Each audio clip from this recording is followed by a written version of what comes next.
Okay. Now he's recording. Oh boy. Good. Hello, neighbors. I recognize a whole lot of you. Yeah. Okay, I won't start naming people. Once you start, you don't know what to stop. When to stop. I don't know what format you want. I'll just talk, or you can just ask Talk for a questions. few minutes and then we'll get questions. You heard me talk now for all these years of talking, right? Okay, I'll talk a few minutes. Yeah, why don't you talk for a few minutes? Few minutes, and then just question? Okay.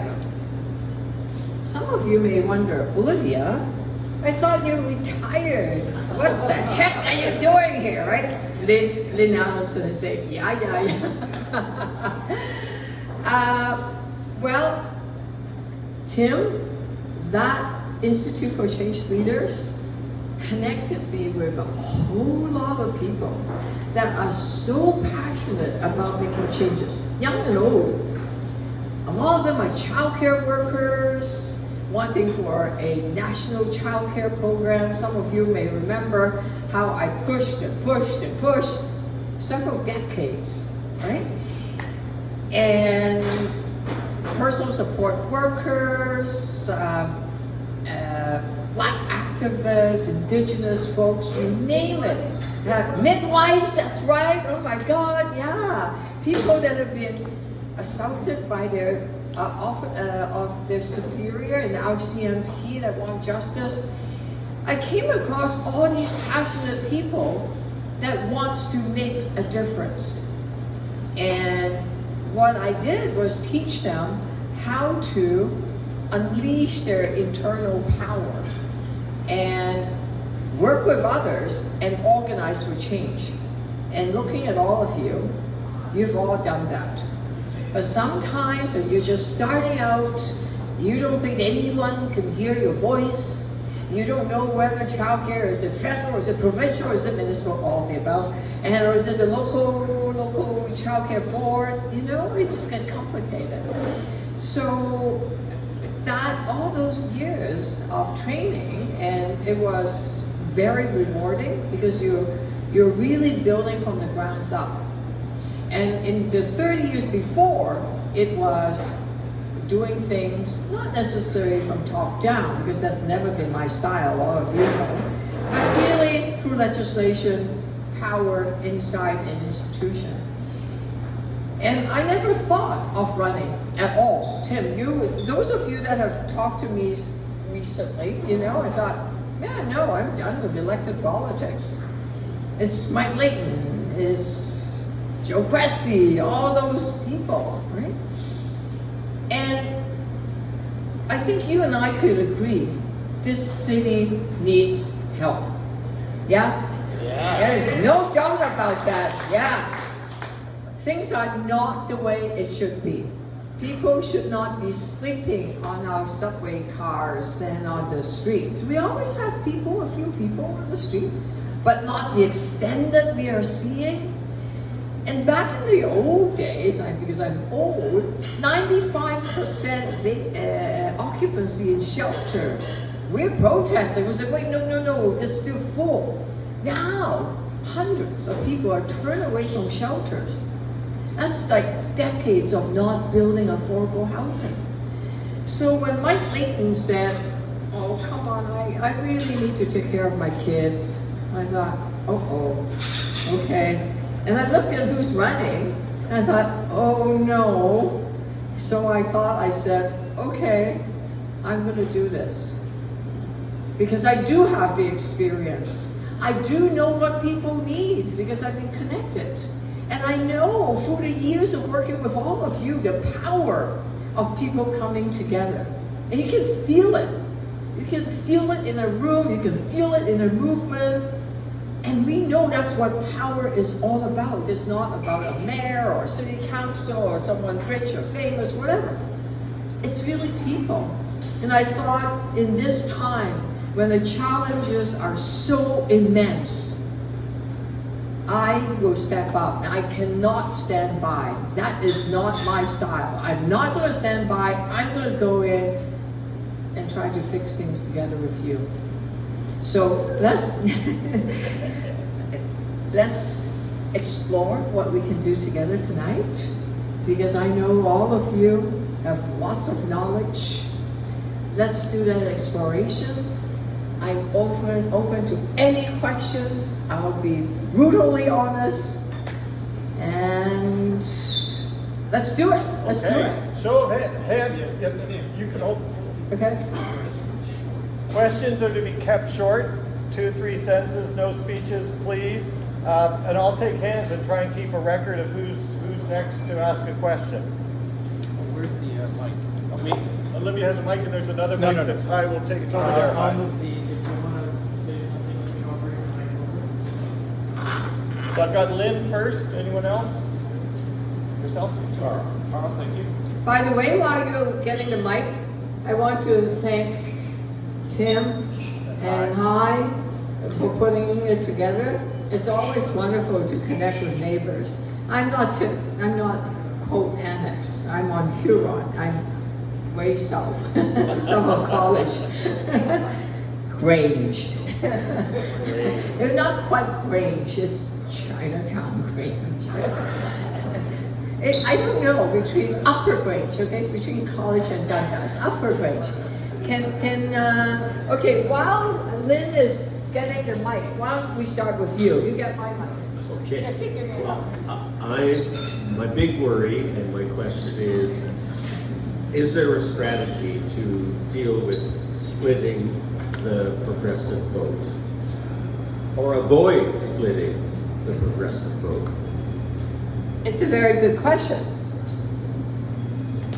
I don't put much credit to polls, but when you see enough polls, there seems to be a pattern that I'm 30-something in terms of numbers. By progressive, I think you meant George Matlow, okay? Yes. He is at around 10, okay, or thereabouts, or 15, depends on which polling company, okay? Now, if Mark Saunders or Anthony Fury all of a sudden put so much fear in our hearts that it's going to go straight up to about 30%, okay, or even 28, 25, something like that, that question is worth considering, Yes. okay? But at this point, I think this is about democracy. It's about getting ideas out there. And every candidate have ideas. Now, some I don't agree with, putting it mildly, okay? Others I love, okay? So an election that allows for exchange of ideas from different candidates is worthy of celebrating. And I think strategic voting, sometimes we have think twice, think third time, we hold the nose, you know, that kind of stuff. We might pass out if we hold the nose too long. So I think let's vote for what you believe in, vote for hope, and vote for someone that can get things done, a record of getting things done. Now I want to pitch, that's me. I may not have the best idea, but certainly I know how to tackle Doug Ford because I've stared down Mike Harris, Stephen Harper, yeah, you name it, we've dealt with it. Where are they now? Right? We're still here. We still have our city. Now, we fought Mega City. Okay, we didn't win that one, but you know, they lost every single seat here in Toronto. Yeah, so I mean, there's lots of story. And certainly I know how to work across the aisle. Remember, nobody, Mel Lastman, yeah, you know, we got things done. So I'm pitching that I know how to get things done. I could work with people, or if I need to, I know how to mobilize people to really go get what we need to get. I hope you don't have to think about it. I don't think we would think about it. Yeah. Hi, thanks Olivia. I've known Olivia for a really long time. She represented my downtown board and riding. And is a community organizer, which is a great qualification to bring to this race, that's for sure. And I just wanted to say that what I'm most concerned about, what gets my heart, is that we're in a climate crisis. And we're not talking about it enough, and we're not doing enough about that. But the city does have this plan for net zero by 2040. And I would like to just hear your thoughts about how you would engage the community, how would you engage business, how would you help us get there, really an actually ambitious target for our city to meet. And we also have a climate pledge. I don't know if anybody's explained to you about it, but it's about 2040 goal that you support that, and also adaptation. You know, but you can look at it later if nobody's shown it to you. You can look at it later and have a look. But your thoughts on what we can do would be greatly appreciated. Thank you. You know, in this hot day, I have a friend that lives in Halifax, and Kaloran is scary. It's scary right at city center she lives in. And the smoke and the structure that are being destroyed around her, even when there's like rain now, but it's still raging, the fire. And how could anyone not pay attention to it? Now I'm blessed to have enough financial means to have because HVRA got this bulk purchasing thing, you know, got ourselves organized. We got all these solar panels, right, on our roof. I also geothermal. So my house is cool in this case, and heated through ground source heat, and cool. But let me pick 3 areas, because I could talk about tree canopies, I could talk about tree maintenance, but let me take the top 3, because I could talk an hour about climate change or climate crisis. I won't do that. Something that we need to really deal with, which connects with everyday people, is public transit. We do it really badly. The greenhouse gas emission from the transportation sectors is huge. If we don't have better public transit, we are in trouble. We are in trouble because public transit has been abandoned by the provincial government and the federal government. Okay? So provincial government used to pay 70%, we used to pay 30%.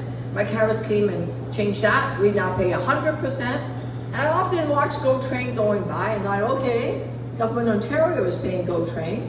Why not TTC? Right? Why not do better integration? So TTC is in serious trouble. The first thing I would do is actually invest in TTC now so we could get our ridership back. It's really a dumb idea to raise the fares and cut the services, which means that you're having a downward spiral. And then on top of that, they start laying off or changing. Now no one, so if you get down to the subway station, the ticket booth, there's no one in it. No ice on the station, okay? Then, you know, I was at Yum and Dundas, I was looking for a ticket because I had a question about my Pesto card. Couldn't find it, couldn't find a person. Oh, there's a station manager. Oh, but there's one station manager that shares several stations. You can't find a person, right? So let's bring more ice onto the station. Also, the operators used to be 2 operators per train, now 1 in some of the trains. Which means that if there's someone is in a mental health crisis, who do you go to? And I met with 2 transit operators on the subway. A 4-year-old girl wandered onto the tracks. I know, thank God, there were 2 of them. One of them immediately stopped the train, cut the power, and then the other reached down to try to, because she was autistic, she was going, pulled her back up and saved her. Had it only been 1 operator, couldn't have happened. That girl would have been, you know? So the first thing we do is bring the people back into TTC and invest in public transit. And we need to do so much more on that. I can go on a lot about TDC. There's a lot of things that are not quite right. We used to have David Gunn. No matter what you think about David Gunn, he was always for the workers, always fixing the buses, always state of good repair. Now they have all these fancy this and that, and the TDC workers are so demoralized because they don't feel valued, they don't feel respected. So I think the first thing when you talk about climate crisis, get the TTC, get public transit done right, okay? And then connect with it is the transport, it's the bike lanes, and all of those things. The second thing, housing, new housing, integrate this green standard. So any new housing built needs to build into a good standard, including condos should have tri-compost, right? Tri-sorting. It's always broken. Huh? It's a problem, it's always broken. It's always broken? Oh, People messed it up. Pick down, put huge cover up. I know, but most condo don't even have that tri-sorting. Okay, it could work better. Yes, I know it's not perfect, but most buildings don't have that. Okay, you're lucky you have a building. At least when it's broken, it doesn't work for a while. It can still be fixed a bit, right? There's still a bit of. Right now, a lot of waste are just not dealt with, right? And it's just like going to landfill, and the landfill is almost full, and there's conversation about incineration is coming back. Right? Remember incineration discussion? Yeah, you whack it down and it comes back up. You whack it down because no, it's like whack-a-mole, right? You just keep coming back. Why? Because it is. Because if you don't compost, if you have all these high rises that don't compost anything, don't recycle, they just chuck it, then you're asking for trouble, right? Also old buildings. The Toronto Community Housing Company, all the buildings needs to be retrofitted, and we can burn less and pay less. The federal government has some programs, the health program, there are several programs, some are grants, others are zero interest loan guarantee, but it's full, people don't know about it. We need more community organizing to get people coming together to do the retrofitting, and it's massively good for creating jobs for young people. We feel good, our home get retrofitted, and we save some money in the long run, and grants and low interest loans is the way to go. So do you want more? Because they're You said 3, was that 3 or? the tree, the tree canopy is the tree maintenance program. Every time I see trees that are surrounded by concrete, you know it's going to be in trouble, right? The drip line is not, I'm not sure that's big enough. Okay, that one has a pipe in it, but there, and there are pots of money, so we need to have better tree maintenance, tree canopy, and standards, and don't just put tiny trees, and sometimes they get abused. Anyway, all of that is important, but let me just end by saying, the last thing we need when you're talking about climate change is that spa down by the waterfront. Oh God, woo! I know, I can't stand it. It's cutting down 800 mature trees. Those willow trees are so beautiful. There's such a diverse trees and the birds in there. I ride my bike down to watch the sunset, to have a walk. I run all year round, and to have that made private with these gigantic parking lots. I thought, oh my God, how could anyone be called environmentally in the middle of a climate crisis? So let's build more housing, denser property, so that there's no need to do the green belt and destroy the green belt, and just take the entire argument that we need more housing. Well, no, we can build it right in the city limit. You don't have to go to farmlands and destroy them. Yeah. So I've got hands for questions. Got one there, one here, one there. Okay.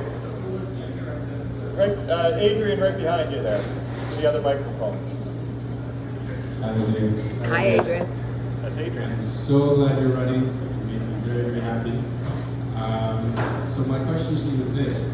What are some of your plans for revenue generation now that we have this $1 million plus deficit and the city's hand in the handcuffs on our undelightful future? We will never back down. We run our city, not Doug Ford. Thank you. Okay? And he has backed down before. Remember those education workers? Low pay? Yeah? He was going to invoke the notwithstanding clause to kill off their right for contracts, okay, for anything. Just impose a contract. They stood up. They brought their allies together. Together we are strong. Mr. Ford backed down. One weekend, okay? They had a press conference on Monday, and my God, in the afternoon, okay? That all happened in 3 or 4 days. Now, I want to remind people there's hope, okay? Just because we have that guy at Queen's Park doesn't mean we can't fight back. We can do it. We can bring people together. But while we do that, there are other ways to create money, okay? Such as, for example, there's something called land transfer tax that was brought in by David Miller, okay? If you buy a home that is fairly expensive, 3, 5, 10, 12 million, 20 million, the higher the millions, the more you're gonna pay the land transfer tax. It would only apply to 2% of all home sales a year. Only 2%. So the 2% probably, especially when it gets to $10 million, $20 million, can probably afford to pay more. Okay? So that's one way. The second way is the vacancy tax. So there are land speculators that collect buildings, and then they evict the tenants, and then they leave it empty to wait for the right time to build. Now, I don't mind if you build, you keep the tenants there, and you don't leave it vacant. But if you leave it vacant, we're gonna tax you not 1%, but 3%. That would generate a minimum of $45 million. That would go about 1 or 2% of the tax rate. Now, you've heard every other candidate say, Olivia Chow, why can't you tell us how much, what's the percentage, okay, what's the limit? You keep hearing that. You know, before Rob Ford, you know how we put the budget together? Because I've been on a budget committee for 10 years, you know how we do the budget? We go and consult. I don't know whether Tim remember, we have this budget day. We said, okay, oh, you have 100 tiles. Oh, 40 tiles go to the police. Ah, this number go to the parks. This one will go to TDC. You open up the process, talk to the residents. What would you like to invest in? Is your tax dollar? What service do you need most? What is your higher priority? Okay, what are some of the things we can not increase or maybe do without a bit? Okay, and then after you collect all that information, look at what is important in terms of issues and services that you need. Then we'll put the budget together. That's how you do it federally and provincially. What Rob Ford did was to pick a number out of thin air, 0, 1%, 2%. Set the number and then try to stuff everything in it. You know what? My approach is people first. I'm not going to pick a number and say what percentage. No, that's not a good approach. That's the Rob Ford, John Tory approach. That's not an Olivia Chow approach. I want to start with people. I want to talk with all of you across the city to see what we can put together. That's how you put the budget together. That's called participatory. That's called democracy. So that's why they can ask me 15,000 times. I'm not going to say this is the percentage of tax increase. It will be modest. Okay? So there are different ways that we will get extra revenue, but at the end of the day, we need a new deal from the federal and the provincial government that could grow with the economy so that this Toronto, the financial center of Canada, will get the money that we deserve. And you're next. That was my question. That was your question? That was my question. Okay. We'll go to Evelyn. You're on the list if you want. Anyone else with a hand too while we're at it? Cindy? Okay. Evelyn? Yes. Thank you. Hi, Olivia. I am concerned about the police in Toronto. When I think about the city of Toronto, one of the things I think about is our, I think, $1.1 billion towards police. And as we're talking about budgeting, all I can think about is over $1 billion we spend on police. And there are books about it. There are studies. We know that more police does not prevent violence. I know we have a crime issue, but I'm also really concerned about Doug Ford making the pathway clearer for people to be less educated and become police officers. So I'm wondering where you stand on this, on defunding the police so that we can put this funding towards other social housing. I think we need people to work on traffic stops. I don't think they need to have guns. Great question. Some of you that know me for quite a while will know what my stand is on the police. I've been on the budget committee, as I said, 10 years. And I was always saying, wait a second, do you need to do that from overtime? Isn't that part of your job? Why is it overtime paid, etc.? Why do you need a helicopter when you already have a plane, for example? They didn't get the helicopter because they want the plane instead. So let us look at the issue at hand. A good percentage, probably half of their calls that you get in 911 are not really calls that need the police to go out, okay? You get calls when people are having a mental health crisis. You get calls when people are overdosing, okay?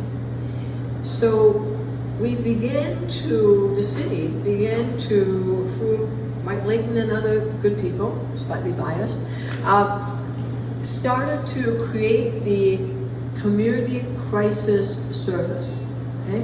Toronto Community Crisis Service. What that does is to bring the people that are really trained to deal with mental health crisis, social work, right? Social workers, psychiatrists, psychologists, counselors, nurses that know how to deal with these things. They are the ones that would go out. And eventually we want to transfer those 911 calls to tell people, call 211 instead, okay? Then when you're able to transfer those calls, and we want to have that service 24/7, right now it only covers 60% of the city. If I become your mayor, it will be across the city, it will be 24/7. You will have a much more appropriate response, okay? And on top of that, you would be able to do the transformation from 211 to, sorry, the other way, 911 to 211, okay? That will free up the 911 calls, because right now, I don't know about you, one time I called my dad for emergency 911 because he was staying in a nursing home, a long-term care home. He had pneumonia, he couldn't breathe. So I called 911, get him to the hospital, and got pneumonia. And I was put on hold. And whoa, that's scary stuff. And 911, you get put on hold when your dad is having a major health issues, right? So we need to open up, if you're talking about safety, let's get the 911 to stop putting people on hold. And that's under police, by the way. And so that the wait times is much shorter, much less. Okay? So it's transforming it, changing the service, and a different approach in keeping us safe. Okay. What one more? How much? Yeah. The next? Yeah. I think, yeah. Okay, yeah. Hi Olivia, I'm Jacinta McDonald. I'm with the Plant-Based Treaty. It's a global initiative to transition our food system from animal-based to plant-based to tackle the climate crisis. And so far we've got 21 cities around the world that have endorsed, most recently Edinburgh, Norwich, in the UK, and also Los Angeles have endorsed. And so my question is simply, if you are elected mayor, will you meet with us to learn more about the plant-based Yes, treaty? yes, that's an easy one. Thank you. Easy one. I grow tomatoes and all of that stuff. Awesome. And because yeah. Yes, Laura. Olivia. Yes. It's so exciting to hear your passion and your absolutely articulate engagement with all of these issues that have really become utterly endemic. So having said that, one of my most heartfelt observations has been the crisis with the food bank. Oh yeah. And I just wonder if you have some bright ideas Yep. of how to rescue it. Yep. Number one, build 25,000 units of housing on top of the 40,000 being built down the pipeline on Housing First, Housing Now program. You know why? The percentage grows. The number of people using food bank and the rent costs. The people are going to food bank because by the time they finish paying the rent, there is $0 left. One of my volunteers just graduated from university, and she has a degree, she's doing very well, except her job is in a nonprofit, and she pays $1,600 for a basement apartment that she shares with 3 other people. Just her room is $1,600. By the time she finished paying rent, there's not much left. Okay? So she doesn't even have time, speaking about buying fresh fruits, she doesn't have the money, don't need time, the money to buy the carrots and the fresh fruits. Even canned soup is too expensive, right? That's the kind of people that use the food bank. And a third of them are children. Why? Because the city of Toronto, is one of the reasons why I'm running, the city of Toronto has 90,000 household, not just people, right? Meaning sometimes it's a couple, sometimes it's a family with kids. So you're talking about 120, 150,000 people on the waiting list for affordable housing, for rent geared to income housing. They are the people using food bank. So until you build affordable housing, which we haven't done for a long time, okay? Until you start building housing, which is my top priority, until you build it, that food bank cost is going to just keep rising. And one thing that which is good from this election, almost all the candidates, at least they paid lip service about building affordable housing, okay? And it's a crisis situation. The other thing what I am doing is doing something called land trust. So when people are being renovated, there are people around you, they've lived in their apartment for 30 years. Okay? And now all of a sudden, the landlord, because if they renovate it or demolish it and rebuild it, They can charge any rent they can. The rent control is only for buildings that are built after 2018. Which means that they have incentive to evict people, renovate it, and then charge sky-high rent. So what we're gonna do, with me as your mayor, hopefully, is to buy those buildings, turn it into cooperative or land trust, from private to public hands, so that the tenants can live there securely as long as they wish to. So that will go a long way to solve that problem. One quick question, not so quick. I believe in many of the causes that you believe, and stand behind as well. My questions revolve around all of these programs requiring gobs and gobs of money. We are currently in a 1.5 billion deficit with inflation, so we are paying prime dollars to handle that cost, that deficit. On top of that, you mentioned going after vacant places and charging a tax. Do you have a bureaucracy in place to do that? And how do you do that? If I were to leave my house empty for a year, how would City Hall know? Oh, right now that program is on. There is already a program. Some of you would have registered. Yeah, right? Yeah. And then you say, I live there. Then nothing happens. If you don't say it, then they send you a bill and go, ooh, that's big. And then you appeal it, you send it back, I live here, send it back, and then it's gone. So it doesn't, actually, there's not much bureaucracy. It's already in place, okay? And I'm just upping the percentage from 1% to 3%. So I'm not creating anything new. Okay. And for affordable housing, in the scale that you're proposing, where do you propose getting the money to build them, or to buy these buildings, or to build these new residences? Okay? As far as I know, 25,000, how, I got the math done, okay? So the federal government has an $82 billion National Housing Fund. There's an offer, okay? What CMHC, which is Canada Mortgage Housing Company, is offering a rental program, rental housing building program, that will allow you to borrow 95% and put 5% down, okay?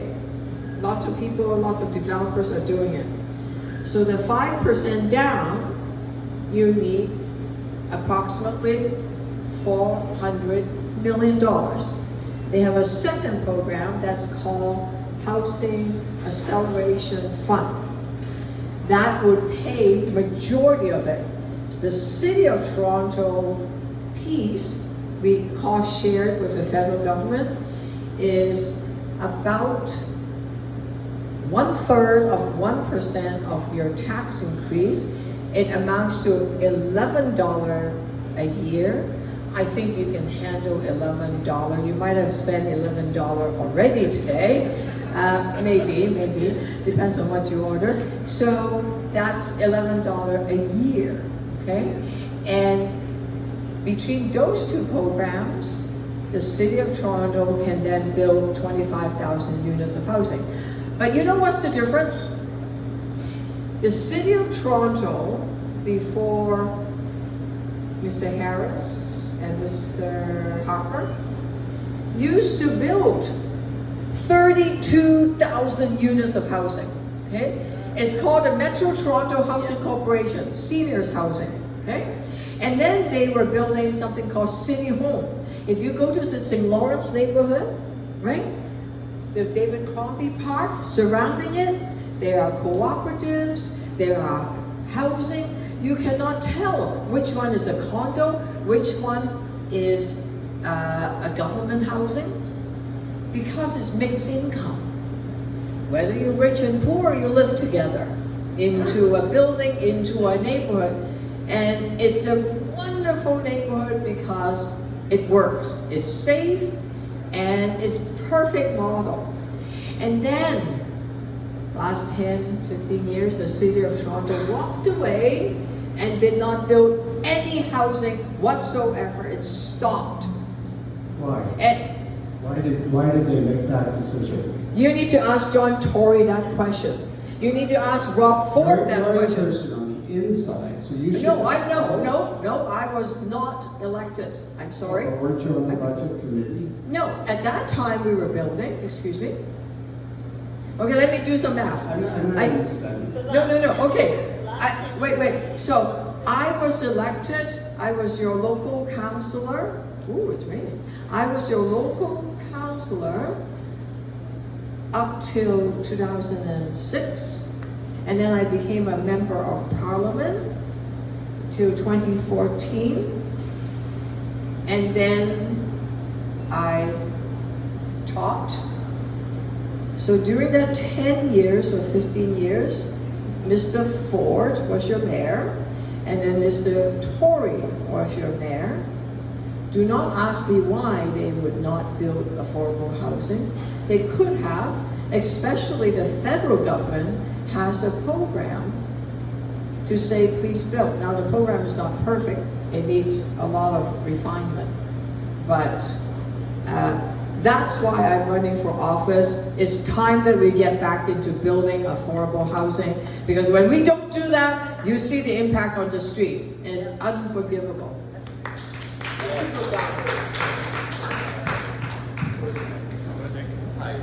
Whoa! Wow! Speaking of climate, it's dramatic. Wow! Whoa! Yeah, we'll take that. Well, my bicycle has flowers that are plastic. Hi. My heart goes out to mentally ill people on the street. And from my background, I know that they're there partly because they have no family support, but mainly because the provincial conservative governments in the last 50 years have closed so many psychiatric hospitals, like Lakeshore Psychiatry, for example. Is there anything the city can do? Because unfortunately, a lot of people need to be in hospital. I mean, you're not doing a mentally ill person a favor of letting him die under the gardener in January. So some people need to be in mental hospitals, but there's just no beds. Thank you. Oh, it's tragic. It's tragic what happened when we deinstitutionalized and did not build the community support for them. And we're seeing it. Having said that, your property tax are not sufficient to take on the role of a health industry, right? The health ministry. It is still a federal and provincial matter. The City of Toronto have public health. What we can do, because someone needs to do something, is to find shelter first. Because a person that are mentally ill, they need housing, they need a roof over their head first. If not, no matter what kind of treatment and counseling, they're not going to take their medications on time when they're running from one place to another place, when they are completely under the gardener.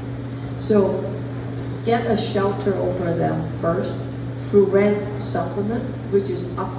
They get ODSP, right? They get a bit of pension. You add a little bit so that you can rent a room for them.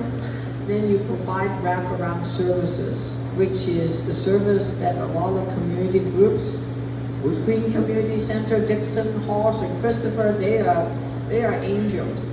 They could help support folks that have mental health issues and help them heal. We've seen it work, and some have addiction problems. What we need to do is a holistic approach, from housing to detox to mental health support to giving them a sense of belonging so they can contribute and integrate back into the community. It has helped. It has worked before. I've talked to and met people that have had mental health issues that have survived it and back as a full contributing individual. but housing needs to be a roof over their head first. Yeah, it is possible, but we need all of us to say to both Queen's Park and the federal government, you have to invest in it. Right now, the system is totally fragmented, it is all over the place, and we're seeing the impact of it everywhere. I am, because I can't ride my bike to my next event, you know, I look at Aku weather and they said it wasn't going to rain. What is this? You know, what is this? It's hail. Oh my God, it is hail. Wow.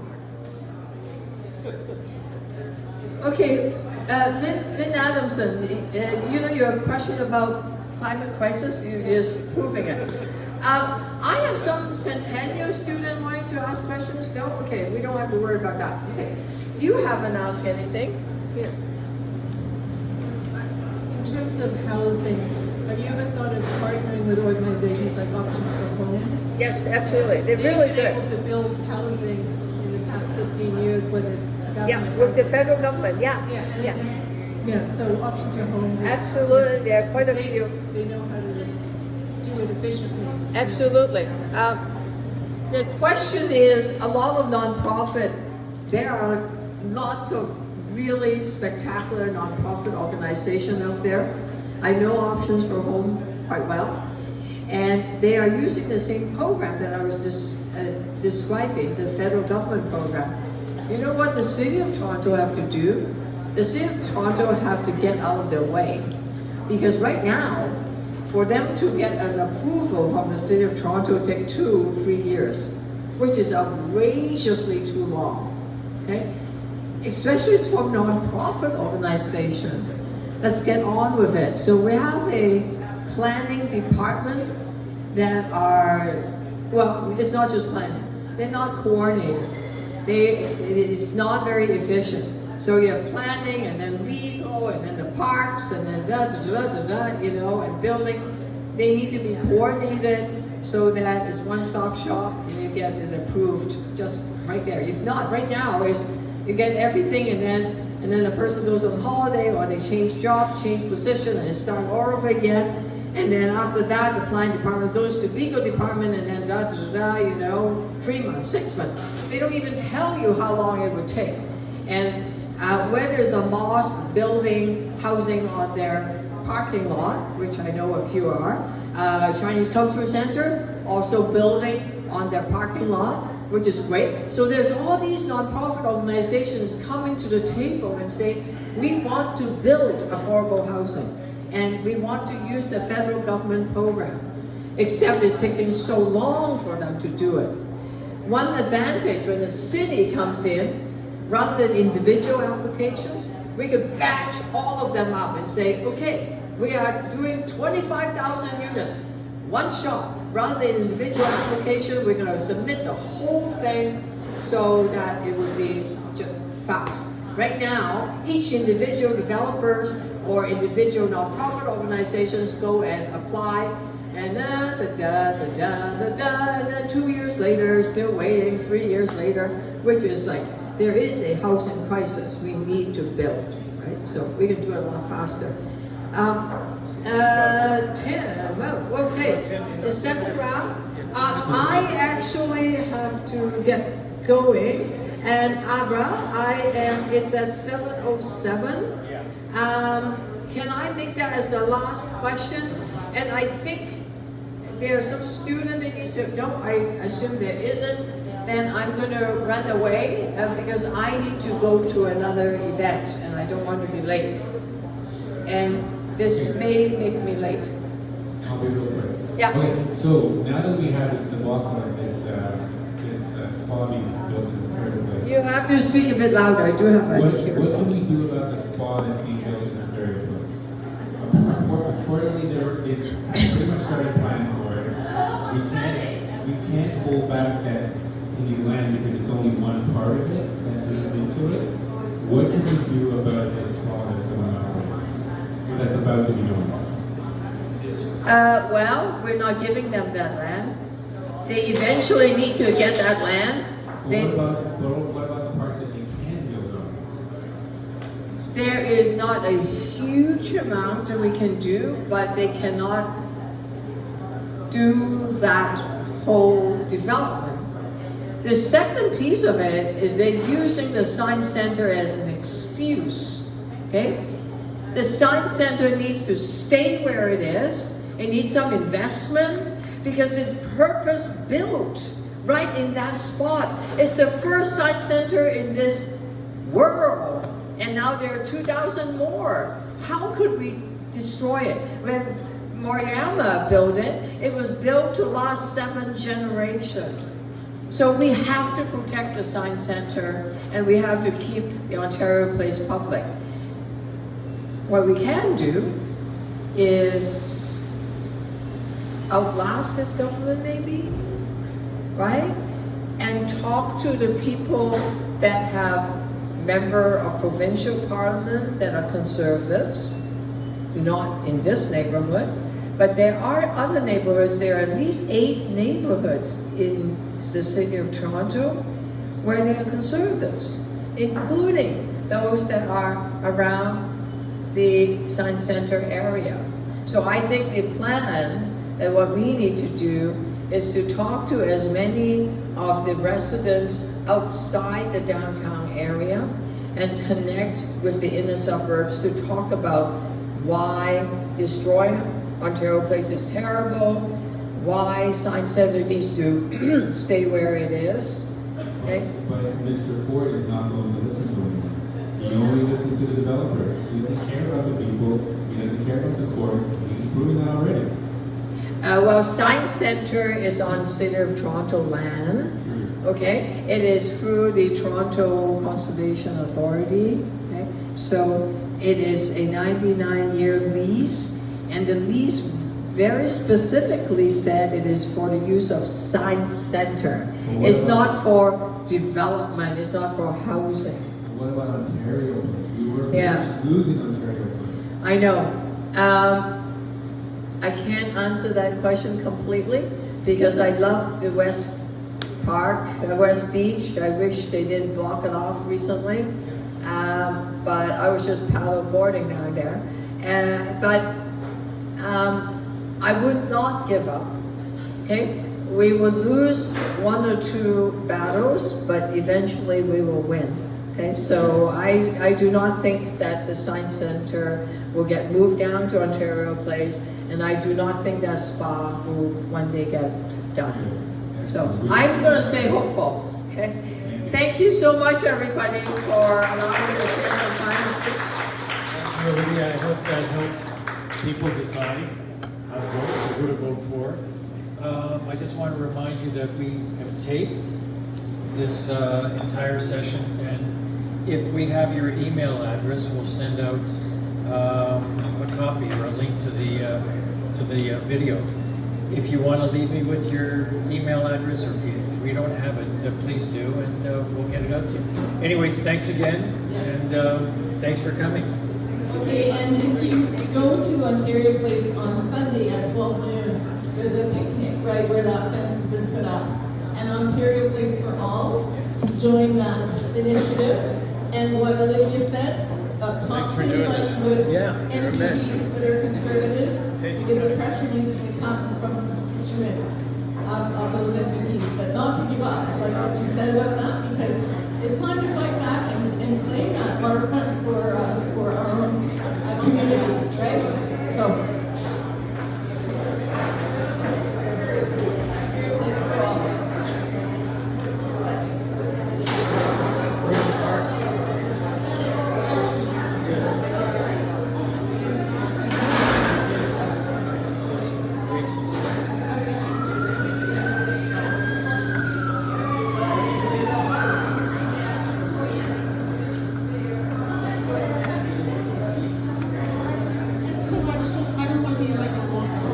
So maybe Linda wants to go too. You want to grab a bite? Or?